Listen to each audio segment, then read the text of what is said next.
الحمدللہ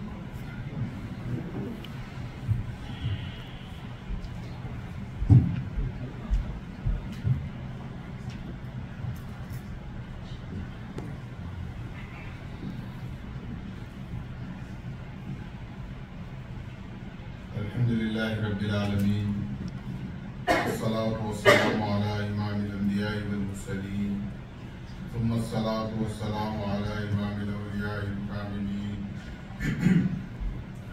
وعلى آلہما واصحابہما اجمعین من یومنا هذا الى یوم الدین اعوذ باللہ من الشیطان الرجیم بسم اللہ الرحمن الرحیم ادعو الى سبیل ربک بالموعظۃ الحکمہ وجادلہم باللتی ہی احسن اما بعد مولانا روم اپنی مثنوی میں ایک حکایت بیان کرتے ہوئے اس کے چند نتائج اور اس کی اہمیت و افادیت کو بیان کرتے ہیں۔ مولانا روم اپنی مثنوی میں یہ حکایت کرتے ہیں کہ ایک گاؤں، ایک بستی میں وہاں کی مسجد کا ایک مؤذن بڑی ہی بھدی آواز میں اذان دیا کرتا اور اسے ایک شوق تھا کہ وہ اذان دیا کرتا اور لوگ اسے لاکھ منع کرتے لیکن وہ اپنی عادت سے باز نہیں آتا۔ گاؤں والوں نے یہ طے کیا کہ اس کو اتنا منع کیا جا رہا ہے، اس کے باوجود بھی یہ اذان دینے سے رک نہیں رہا ہے، جس سے سارے ماحول اور معاشرے میں ایک غلط پیغام اور میسج ہماری طرف سے جا رہا ہے۔ چنانچہ اس بستی کے افراد یہ طے کرتے ہیں کہ پیسے جمع کیے جائیں اور جمع کر کے اس مؤذن کو کہا جائے کہ تمہارے لیے ہم نے حج کا اہتمام کیا ہے، حج کے سفر کے اخراجات کا انتظام کیا ہے، ہم تمام کی یہ خواہش ہے کہ آپ حج پر روانہ ہو جائیں۔ مولانا روم بیان کرتے ہیں کہ وہ اس بات سے بہت خوش ہوا کہ مجھے حج کی سعادت نصیب ہو جائے گی، چنانچہ وہ گاؤں سے چلا گیا۔ گاؤں والے اپنی ترکیب میں، اپنی سیاست میں کامیاب ہو گئے۔ وہ چاہتے تھے کہ یہ بدھی آواز میں اذان سے ہمیں چھٹکارا مل گیا۔ اب وہ سفر پر روانہ ہو گیا۔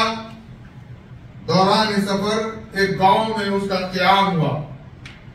اب اس کو شوق ہے اذان کا، وہ اس گاؤں میں بھی اذان دینے لگا اور جب وہ اذان دیتا تو بڑا خوش ہو جاتا اور وہ سمجھتا کہ میں بہت ہی اچھی اذان دے رہا ہوں۔ نماز کے بعد مسجد میں ایک شخص نمودار ہوا جو بظاہر غیر مسلم بلکہ مجوسی ہے۔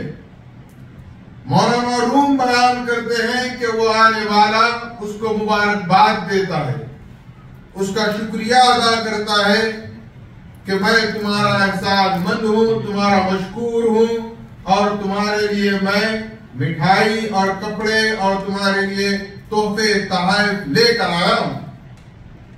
یہ مؤذن کہتا ہے کہ میری بستی والوں نے کبھی میری قدر نہیں کی اور اس نئی بستی میں اگرچہ کہ تم مسلم نہیں ہو لیکن میری قدر جان گئے۔ وہ بہت خوش ہوتا ہے،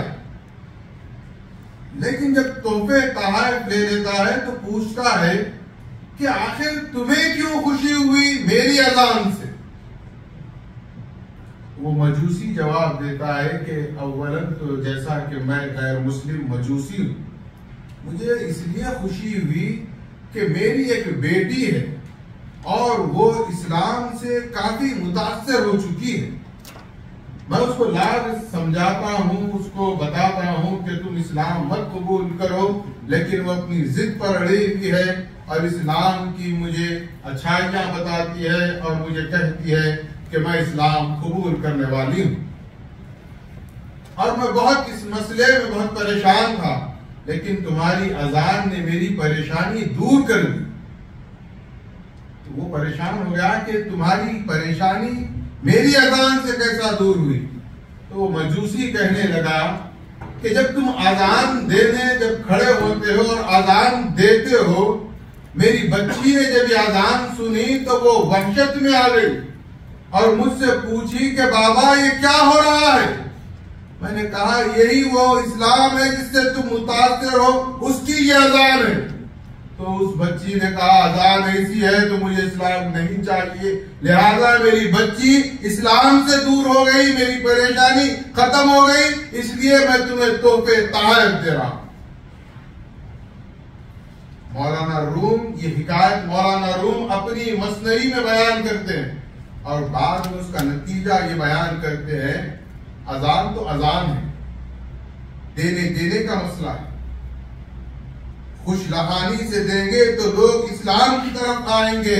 بھٹی آواز میں اگر آپ اذان دیں گے تو لوگ اسلام سے دور ہوں گے. اسلام کی تعلیمات کو اگر حکمت اور موعظہ کے ساتھ آپ دیں گے تو لوگ اسلام سے قریب آئیں گے. اگر وہی بات کو آپ جہالت اور بدتمیزی کے ساتھ پیش کریں گے تو لوگ اسلام سے متنفر ہو جائیں گے. اب آپ دیکھیں کہ اس واقعے کا تعلق حضرت علامہ ابوالفتح سید نصرت میاں صاحب قبلہ رحمت اللہ علیہ کی شخصیت سے کیسے وابستہ ہو رہا ہے. وہ اس امریکہ میں آئے تو بھتی اذان نہیں دی، بلکہ قرآن کے حکم کے مطابق ادعو الی سبیل ربک بالموعظۃ الحکمہ وجادلہم باللتی ہی احسن کا پیکر بن کر انہوں نے دعوت دی. آپ نے حضرت کی سیرت کی، آپ کی حیات مبارکہ کی بہت سی خوبیاں آپ نے پیش رو مقررین سے سماعت کی. ایک اہم نکتہ ہے جو آپ دیکھیے مرشد کا عمل کرنا ہم بیان کر رہے ہیں، مرشد کی تلقین ہم بیان کر رہے ہیں. یہ تمام چیزیں آپ کی حیات مبارکہ کی ہے. یہ کوئی میری نظر میں یہ تو ان کی روح میں بسی ہوئی تھی، لیکن آپ غور کریں ایک دوسری نظر سے، ایک انسان کی حیثیت سے پہلے آپ دیکھیں، ایک مرشد کی حیثیت سے آپ انہیں دیکھیں، ایک قائد کی حیثیت سے آپ انہیں دیکھیں. 30 سال کا عرصہ اس شکاگو میں گزارا اور میں کہوں گا میری نظر میں یہ حضرت ابوالفتح سید نصرت میاں صاحب قبلہ تشریف اللہ رحمت اللہ علیہ کی کرامت ہے کہ آپ اپنی پوری حیات بغیر کنٹروورسی کے گزاریں. کوئی انسان اپنی حیات کو اس قدر محفوظ نہیں گزار سکتا. مخالف بھی ہوتے ہیں، موافق بھی ہوتے ہیں، محب بھی ہوتے ہیں، عدو بھی ہوتے ہیں، لیکن نصرت میاں صاحب قبلہ کی آپ پوری حیات میں دیکھ لیں، نہ کبھی حیدرآباد سے کسی نے آپ کی مخالفت کی، نہ کسی مسئلے کو آپ نے پیدا کیا، نہ کوئی قوم میں انتشاری کیفیت کو آپ نے پیدا کیا، بلکہ اس کے برعکس اگر ہم دیکھیں اس کرامت کا دوسرا رخ تو جب بھی اس امریکہ میں انتشار کے حالات پیدا ہوئے تو انہوں نے اس انتشار کو بھی اتحاد اور اتفاق میں بدل دیا. دیکھیے فساد پیدا کرنا کوئی بڑی بات نہیں ہے. جیسا کہ آپ کو بتاؤں کہ سرزمین دکن پر ابھی نظام کی حکومت تھی، دھول پیٹ کا فساد برپا ہو گیا اور اس وقت کی حکومت پریشان تھی کہ دھول پیٹ کے جو مسلم اور غیر مسلم کا فساد برپا ہو گیا ہے، اس فساد کو کس طرح روکا جائے. حکومت ناکام ہو گئی. تو جب حکومت نے قائد ملت نواب محمد بہادر خان بہادر اعظم سے گزارش کی کہ نواب صاحب اب آپ بتائیں کہ اس فساد کو کیسے روکے. ایک مقرر کے لیے فساد کو پھیلانا بہت آسان ہوتا ہے، جذبات کو بھڑکانا بہت معمولی سی بات ہوتی ہے، لیکن قائد ملت نواب محمد بہادر خان بہادر اعظم نے اس دھول پیٹ کے فساد کا خاتمہ اپنے خطاب سے کیا. تب نظام نے کہا کہ نواب صاحب ہم تو رعایا پر حکومت کر رہے ہیں اور تم تو لوگوں کے دلوں پر حکومت کر رہے ہو.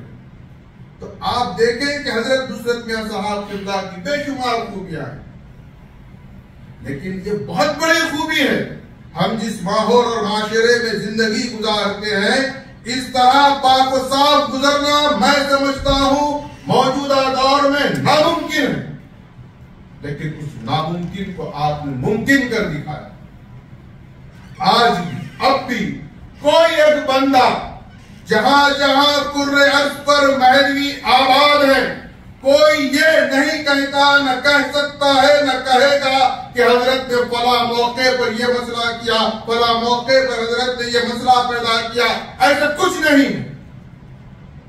ہاں وہ اپنی روایات کے بڑے پابند رہے، انہوں نے عقیدے اور ایمان سے کبھی کمپرومائز نہیں کیا. اس کا ایک پہلو یہ بھی آ جاتا ہے چلیے کمپرومائزنگ لائف گزاریں گے، خواجہ جی بھی حق ہے، بالا جی بھی حق ہے. نہیں، وہ اپنی بات پر، اپنے عقیدے پر، اپنے ایمان پر، اپنے بزرگوں کے روایات پر مکمل کار بن رہے. یہ بہت بڑی بات ہے، آپ غور کریں اس پر. یہ کوئی معمولی بات نہیں ہے، یہ کسی کے بس کی بات نہیں ہے.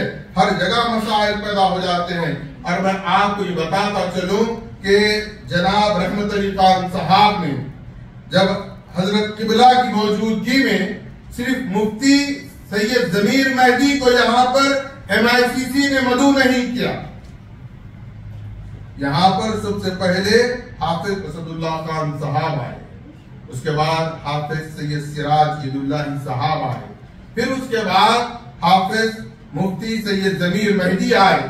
یہ MICC ان افراد کو جو بلا رہی تھی تو ان کے پیش نظر کہیں پر یہ بات نہیں تھی، نہ MICC کے صدر کے ذہن میں یہ بات تھی اس وقت کے، نہ اس وقت کے جو اراکین بورڈ تھے ان کے، نہ حضرت قبلہ کے کہ جو آئے گا وہ میرا جانشین ہو جائے گا. جانشین عوام یا جماعت یا ادارہ منتخب نہیں کرتی، جانشین صاحب مرشد خود اپنا جانشین منتخب کرتا ہے. ضمیر مہدی کو جب یہاں بلایا گیا تو اس عنوان پر نہیں بلایا گیا یا اس بات پر نہیں بلایا گیا کہ یہ حضرت نصرت میاں صاحب قبلہ کے جانشین ہوں گے، بلکہ میں کہہ رہا ہوں، پوری ذمہ داری سے کہہ رہا ہوں، یہ کہہ کر میں بھیجا ہوں کہ آپ نصرت میاں صاحب قبلہ کے خادم بن کر رہے ہیں. اور آپ یاد رکھیں حضرت نصرت میاں صاحب قبلہ کو ہم ایک روحانی طور پر دیکھ رہے ہیں، لیکن ایک آپ ریسرچ اسکالر کی نظر سے بھی آپ دیکھیں. مجھے معلوم ہوا کہ آپ یونیورسٹی آف شکاگو کو اکثر جایا کرتے ہیں. اب آپ دیکھیں ان کے عزائم کیا ہیں. وہ ایک مشن چھوڑ کر گئے ہیں. اب ہماری ذمہ داری ہے کہ اس کو مکمل کریں، اور وہ مکمل کرنا دراصل حقیقی تعزیت ہے. یہاں کھڑے ہو کر تعریفیں کر دینا یہ تعزیت نہیں ہے، بلکہ جو روحانی قائد اپنی مشن کو ادھورا رکھ کر جاتا ہے اس کے بعد والوں پر یہ ذمہ داری عائد ہوتی ہے کہ وہ اس کو مکمل کرے. حضرت شکاگو یونیورسٹی میں کیا کرتے ہیں؟ سوال پیدا ہوگا آپ کے ذہن میں. آپ دیکھیں وہ اپنے ملک سے دور ہیں. اللہ کا ان پر فضل تھا کہ وہ انگریزی زبان پر اچھی عبوریت رکھتے تھے. انہوں نے یہ بات کو محسوس کیا کہ یہ سپر پاور کنٹری ہے، یہاں پر دنیا بھر کے علوم، دنیا بھر کے کتب یہ لوگ جمع کرتے ہیں اور جمع کیے ہوئے ہیں. اب آپ دیکھیں اس سمندر میں آپ حضرت نصرت میاں صاحب قبلہ وہ موتیاں چننے شکاگو یونیورسٹی جا رہے ہیں کہ وہاں سے انہیں مہدی موعود علیہ السلام سے متعلق جو احادیث ہے اس کو جمع کیا گیا۔ آپ دیکھیں کہ کوئی جاب نہیں ہے، آپ یہ چیز کو غور کریں کہ حضرت کی کیا خدمات ہیں۔ وہ آپ یونیورسٹی جا رہے ہیں، اس کی لائبریری سے استفادہ کر رہے ہیں۔ ہم میں ایسے بہت سے ہوں گے جو یونیورسٹی کے لائبریری یا وہ کوئی لائبریری جانا ہمارے کنے آج شجرے ممنوع قرار دے دیا گیا ہے۔ یہ حالت تو ہماری ہے۔ نصرت میاں صاحب قبلہ کی حالت کیا ہے کہ وہ اس ملک میں رہ کر، یہاں کے اس ماحول، اس فضا میں رہ کر کیا جستجو ہے کہ احادیث امام مہدی علیہ السلام جمع کریں۔ اگر وہ مصر میں جمع کرتے، سعودی میں جمع کرتے تو کہا جاتا بہت آسان ہے، وہاں تو اسلامی یونیورسٹی سے ہو رہا ہوگا۔ آپ دیکھیں اس امریکہ کی یونیورسٹی سے وہ کیا حاصل کر رہے ہیں۔ تو جس کی جو نظر ہوتی ہے وہ وہاں سے موتیاں چنتا ہے۔ آپ نے جمع بھی کی ہیں، پتا نہیں کس وجہ سے آج تک وہ منظر عام پر نہیں آئی۔ میری حضرت قبلہ کے جانشین سے ادباً گزارش ہے، بلکہ پورے قوم مہدویہ کی طرف سے میں حضرت سے گزارش کرتا ہوں کہ حضرت کا وہ علمی اثاثہ منظر عام پر لائے۔ جیسا کہ انہوں نے 30 سال میں ایک نسل کو یہاں پر تیار کیا ہے، اگر وہ علمی اثاثہ بذریعہ پرنٹ ہمارے پاس آ جائے گا تو آنے والی بہت ساری نسلیں ہماری محفوظ ہو جائیں گی۔ تو اب بتائیے نصرت میاں صاحب قبلہ کا انتقال ہوا کیا؟ بظاہر نظر نہیں آ رہے ہیں، لیکن وہ ابھی بھی روحانی طور پر زندہ ہے، ان کا مشن زندہ ہے، اور وہ ہمارے دلوں میں ہمیشہ زندہ رہیں گے۔ کیا ہم بھول جائیں گے؟ کیا ہماری نسلیں بھول جائیں گی؟ کیا ہماری قوم بھول جائے گی؟ آپ دیکھیں کہ جس وقت وہ یہاں پر آئے کیا کیفیت تھی امریکہ کی، کیا صورتحال تھی۔ دیکھیے آپ رفتہ رفتہ رفتہ آج کیا کیفیت ہے۔ آج ہم بہت اعتماد سے، اطمینان سے ہیں، اتنے دھڑلے سے ہمیں بات کرنے کی ضرورت کہاں سے آئی؟ یہ نصرت میاں صاحب قبلہ کی کوششوں کا نتیجہ ہے۔ اور آپ نے جہاں پر علمی طور پر یہ ان کا اپنا شخصی کارنامہ ہے، یہ کارنامہ قوم مہدویہ کے سامنے آنا چاہیے، ورنہ ہماری تاریخ میں ہمارے بہت سے اسلاف، بہت سے بزرگان دین، بہت سے علماء نے بہت سے علمی کارنامے انجام دیے، لیکن بعد میں ان کو دیمک کی نظر کر دیا گیا جو قوم کا بہت بڑا المیہ ہے۔ میں چاہتا ہوں کہ یہاں پر وہ بات نہ ہو، بلکہ آپ کا وہ کام سامنے آئے، اور جس سے جو صلاحیت اللہ نے جس کو عطا کی ہے حضرت نور میاں صاحب قبلہ، اس سے وہ استفادہ کرے اور اس کو قوم کے سامنے لائے، اور ایک بہت بڑا ایک علمی کام ہو جائے گا، ہمارے لیے ایک بہت بڑی دستاویز ہو جائے گی کہ ہمارے پاس احادیث مہدی یا انہوں نے جو تحقیق کی ہے وہ تمام تحقیق کو ہم اپنی قوم کے سامنے رکھیں، کیونکہ یہ بات بھی ہم ذہن میں رکھیں کہ ہماری تنگ نظری کا یہ عالم ہے، ہم مرشد کو اپنے گھر کا سمجھتے ہیں۔ معاف فرمانا، مرشد کسی گھر، خاندان، خانوادے، قبیلے کا نہیں ہوتا، بلکہ وہ پوری قوم کا ہوتا ہے۔ لیکن ہم ان کو اگر صحیح معنی میں خراج عقیدت پیش کریں اور ان کا جو علمی اثاثہ ہے وہ ہم قوم تک پہنچائیں، اور وہ جب تک اثاثہ رہے گا نصرت میاں صاحب قبلہ رحمت اللہ علیہ ہمارے ساتھ رہیں۔ اب آپ دیکھیں کہ میں نے جو بات پیش کی تھی کہ ادعو الی سبیل ربک بالموعظۃ الحکمہ وجادلہم باللتی ہی احسن، کے وہ پیکر ہے یا نہیں بتائیے مجھے بتائیے، میں بہت ذمہ داری سے آپ سے پوچھ رہا ہوں، 30 سال کے عرصے میں کیا کبھی انہوں نے کوئی مسائل کو ہوا دی ہے؟ اگر کوئی مخالفت کرتا تھا تو وہ برابر اس کا جواب دیتے تھے، اور کبھی بھی انہوں نے جہالت کا سہارا نہیں لیا۔ آپ نے پیش و مقررین سے سنا ان کی نیستی، نرمی، ان کی گفتگو کا طریقہ، ان کی مسجد کے متعلق احترام کی تلقین، اور انہوں نے جو تیار اس وقت جو بچوں کو تعلیم دی، یہاں پر تربیت کی ہے، آج وہ بچے اشعش کرتے ہیں کہ ہم پر اللہ کا کرم ہوا کہ ہمیں نصرت میاں کی صحبت ملی، وہ ہماری تعلیم کیے ہیں، آج ہم صحیح معنی میں صحیح نماز پڑھ سک رہے ہیں۔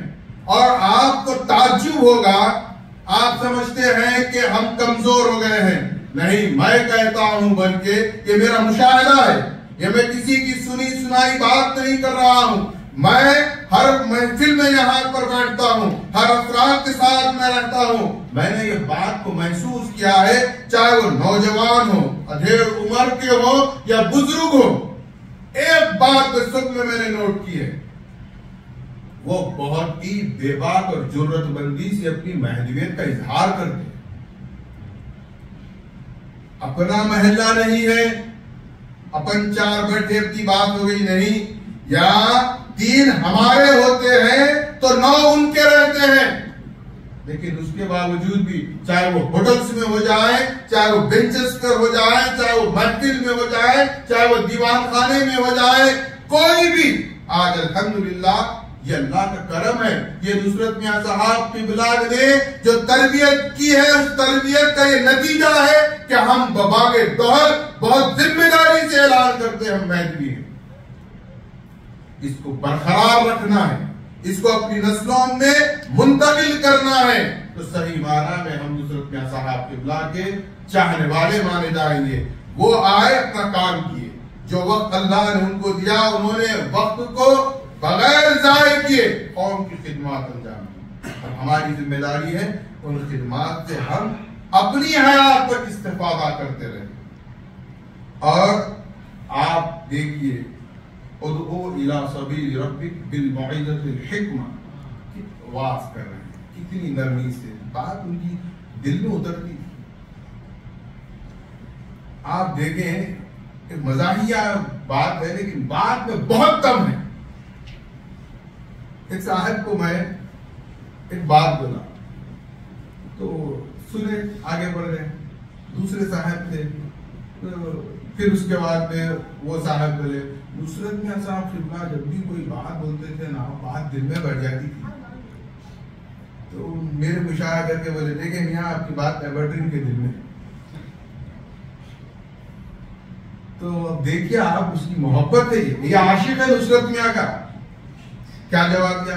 او میاں، ہمارے مرشد جب بات کرتے تھے تو اتنی محبت سے بولتے تھے، نہیں بابا ذرا سمجھو، تو ایسا دل میں اتر جاتی تھی بات۔ یہ چھوٹی چھوٹی باتیں ہم اس کو نظر انداز کر دیتے ہیں، یہ لیکن یہ شخصیت کو تیار کرتی۔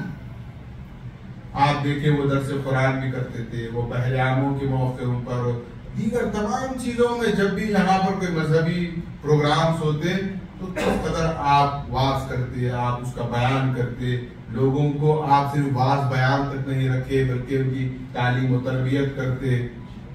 چونکہ آپ یاد رکھیے، علم ولایت، علم تصوف کا پہلا سبق کیا ہے؟ آج ہم اس سے واقف نہیں ہیں۔ اگر اس سے واقف ہونا ہے تو کم سے کم نصرت میاں صاحب کو دیکھ لیں۔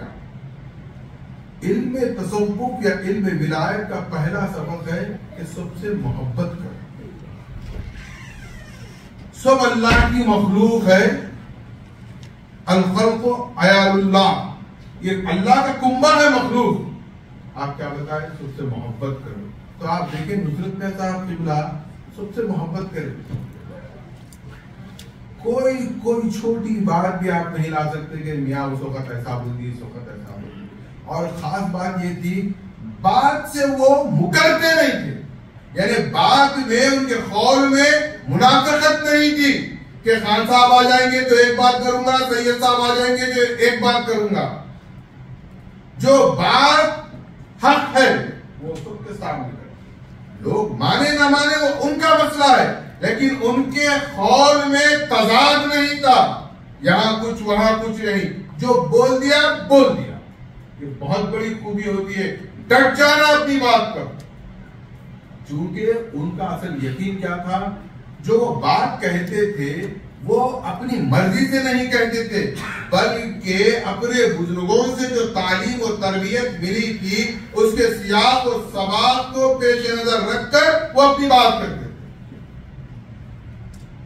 آپ کی میں جس نظر سے دیکھتا ہوں وہ میری نظر میں آپ کی ایک منفرد شخصیت ہے۔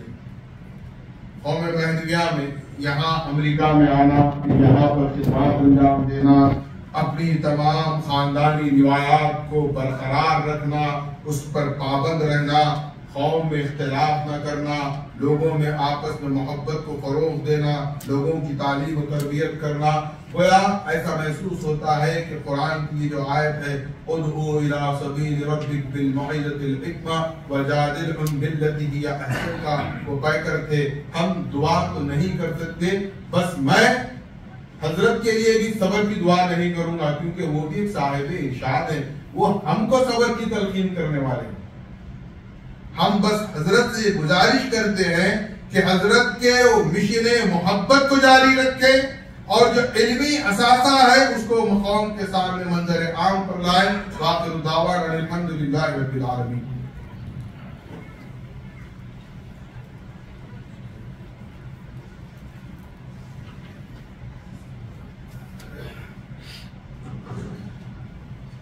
ابھی آپ کے سامنے حضرت پیر و مرشد مولانا سید محمود بدر الدجا منور صاحب قبلہ بصیرت افروز تقریر پیش کر رہے تھے۔ جیسا کہ آپ لوگ جانتے ہیں حضرت نصرت میاں صاحب قبلہ اس مسجد میں جب بھی تقریر کرتے تھے، چاہے ایک حدیث پر جب آپ بیان کرتے تھے اس کو کھول کھول کر بیان کرتے تھے، صرف ایک حدیث عنوان بناتے تھے اور 40-50 منٹ کہتے تھے۔ جب امامنا مہدی موعود علیہ السلام کی ایک نخل بندے اور رب کے درمیان حائل ہوتی ہے روٹی، اس کے بارے میں آپ کا 50 منٹ کا کیسٹ ہے جو پرانے حضرات ہیں وہ جانتے ہیں، تفصیل سے بہترین انداز میں آپ نے بیان کیا۔ نہ صرف یہ بلکہ آپ بحریان کے موقع پر بزرگ کی پوری شخصیت، ان کی سیرت بیان کرتے تھے، تو پھر آپ حضور نبی کریم صلی اللہ علیہ وسلم کی شان، آپ کا مقام، آپ سے محبت، آپ کے میلاد کے تعلق سے آپ قرآنی آیات سے پیش کرتے تھے۔ اسی طرح میلاد مہدی جب آتا تھا تو امامت مہدی موعود علیہ السلام کے تعلق سے اور بے شمار قرآن کی آیتوں کو آپ نے کھول کھول کر بیان کیا۔ سورہ نور کی آیت اللہ نور السماوات والارض آپ نے بیان کیا، مجھے یاد آ رہا ہے وہ کہہ رہے کہ آسمانوں اور زمین میں نور ہے تو وہ نور کیا ہے؟ ہم تو صرف سرسری مطالعہ کر لیتے ہیں۔ اسی طرح جو آپ انداز بیان سے اس مسجد میں بیان کرتے تھے، میں ایک آیت کا ترجمہ آپ کے لہجے میں بیان کرنے کی کوشش کروں گا۔ جب آپ بیان کرتے تھے تو دینی بھائی اور بہنوں کہتے تھے، اور سورہ یوسف کی 108 آیت نمبر جب آپ بیان کر رہے تھے تو آپ کہتے تھے، میرے ذہن میں آئی تو آپ کے سامنے پیش کر رہا ہوں صرف چند 1 منٹ کے لیے۔ بسم اللہ الرحمن الرحیم، قل ھذہ سبیلی، قل کہہ دو اے محمد صلی اللہ علیہ وسلم، ھذہ سبیلی یہ میرا راستہ ہے، ادعو الی اللہ، اللہ کی طرف بلاتا ہوں۔ اب یہاں پر رک کر آپ فرماتے تھے کہ عام بندہ ہر کس کو نہ کر اللہ کی طرف نماز کے لیے بلاتا ہے، نیک کام کے لیے بلاتا ہے، لیکن اللہ کے نبی محمد علیہ صلی اللہ علیہ وسلم اللہ کی طرف سے معمور ہے، معصوم علی الخطا ہے۔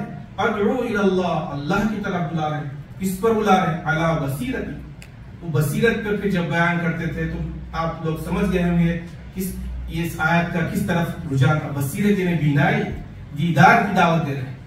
انا ومن اتبعنی، میں اور میرا تابع، اب یہاں انا میں یعنی محمد صلی اللہ علیہ وسلم، وہ کنیکٹ کر رہا ہے من اتبعنی اور ان کی اتباع کرنے والا۔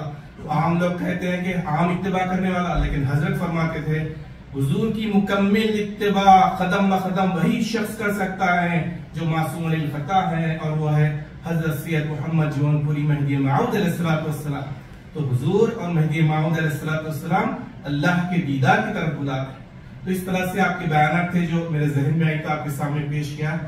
آخر میں شمس العلماء حضرت پیر و مرشد مولانا سید نصرت میاں صاحب کی قبلہ تشریف اللہ کے فرزند و جانشین حضرت پیر و مرشد مولانا سید شاہ نور محمد صاحب قبلہ سے گزارش کرتا ہوں کہ وہ آپ کو کچھ مخاطب کریں۔